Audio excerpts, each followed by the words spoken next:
자, 아까 풀었던 시험지 가지고 1번부터 시험 문제 해설하도록 하겠습니다. 자, 이 문제를 보면 퇴적물의 기원에 따른 퇴적암의 종류를 나타내고 있습니다. 퇴적물의 기원에 따라 퇴적암은 쇠설성, 화학적, 유기적 퇴적암으로 나눕니다.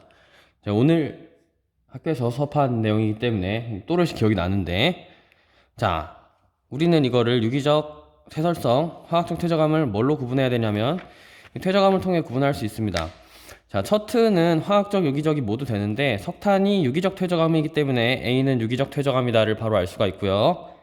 밑에 그림 보시면 여감, 모래에 의해 쌓인 건 사암일 것이고 요것들은 쇠설성 퇴적암이죠. B가 쇠설성 퇴적암이다 알 수 있습니다. 기억, A는 쇠설성 퇴적암이다. 틀렸죠?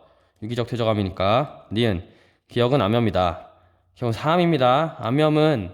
암염이라는 것 자체가 얘는 화학적 퇴적암이죠. 그러니까 B 구분에 들어가는 것 자체가 안 됩니다. 그리고 화학식으로는 NaCl 성분이죠. 증발에 의해서 생성되는 화학적 퇴적암이다. 디귿, 자갈은 니은에 해당한다. 자, 여감은 뭐가 퇴적됐어요? 자갈이죠. 그래서 디귿 맞아서 정답은 3번이 되겠습니다. 자, 이번 문제. 그림은 현생 누대 동안 동물 과의 수를 현재 동물 과의 수에 대한 비로 나타낸 것이다. 자, 이게 현재 동물 과의 수예요. 요 양이 요만큼이 현재 동물 과의 수입니다. 자, 고생대에서 지금 보시면 동물 과가 여러 번 줄어드는 걸 볼 수가 있는데 한 번, 두 번, 세 번, 그다음에 여기 네 번, 다섯 번 줄어들고 있습니다. 다섯 번의 대멸종이 있었어요. 첫 번째로는 여기가 오르도비스기, 그 다음 대본기, 페름기, 그다음 여기가 트라이아스기, 여기가 백악기, 말에 각각 대멸종이 일어납니다. 그래서 문제를 보시면 A 시기에 육상동물이 출현하였다라고 하고 있는데 A 시기는 일단 오르도비스기 이전입니다. 이 B라는 건 오르도비스기 대멸종이기 때문에 A는 확실히 오르도비스기 이전.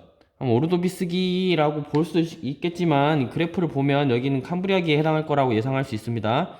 B를 넘어서 이제 여기가 오르도비스기가 되는 거죠. 여기가 오르도비스기 이후인 실루리아기가 될 겁니다. 그렇죠? 육상동물이 출현하였다. 육상식물이 최초 출현한 시기가 실루리아기입니다. 그리고 육상동물이라고 할 수 있는 게 사실 뭐 육상동물의 원시적인 형태가 언제부터 생겼냐라고 하면 뭐 오르도비스기 말이라는 뭐 설도 있고 실루리아기도 있고, 근데 어찌됐건 A 시기에는 육상동물이 출현할 수가 없습니다. 아시겠죠? 육상동물은 A 시기에는 출현할 수가 없기 때문에 기억이 틀렸어요. 이걸 알아야 됩니다. 니은, 동물과의 멸종 비율은 B 시기가 C 시기보다 크다. 멸종 비율이라는 건 뭐냐면 B 시기에 동물이 멸종했는데 요만큼 있었던 동물이 이만큼 줄어들었어요.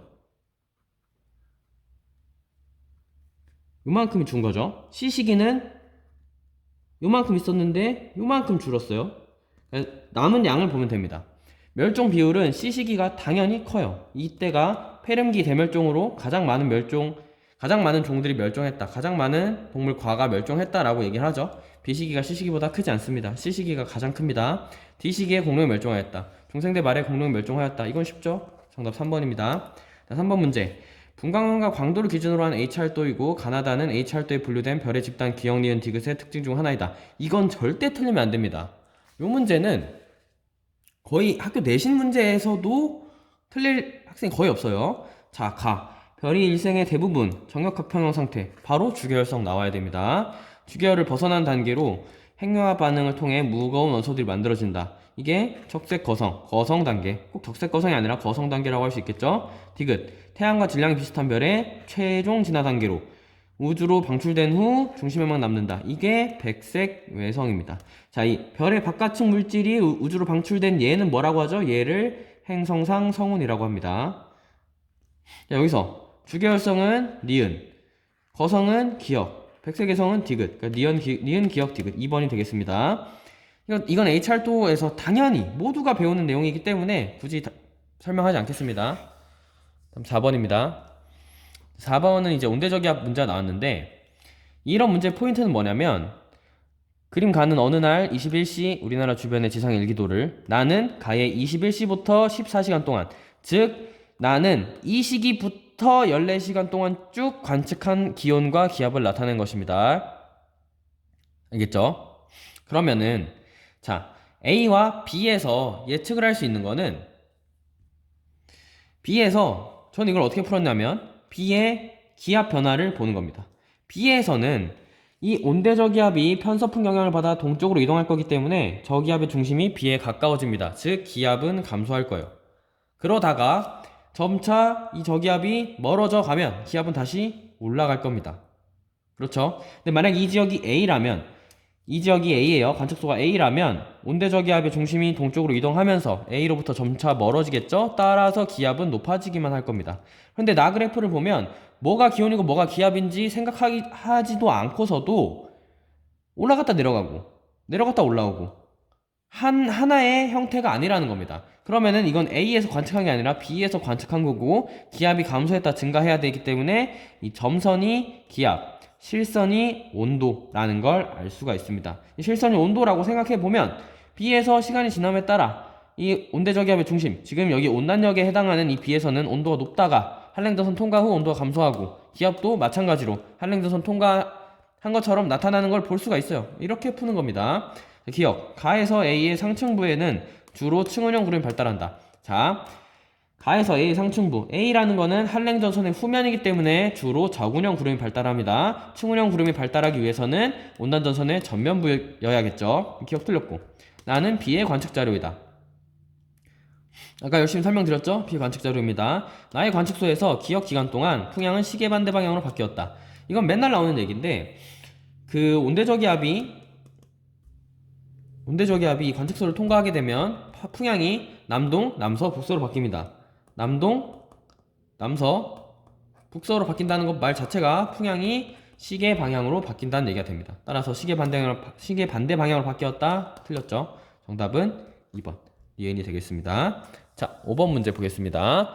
5번 문제는 그림 가는 우리나라 주변 해역 ABC를 나는 세 해역 표층 해수의 수온 연분을 수온 연분도에 나타내는 것이다. B와 C의 수온 연분 분포는 기억과 니은 중 하나이다.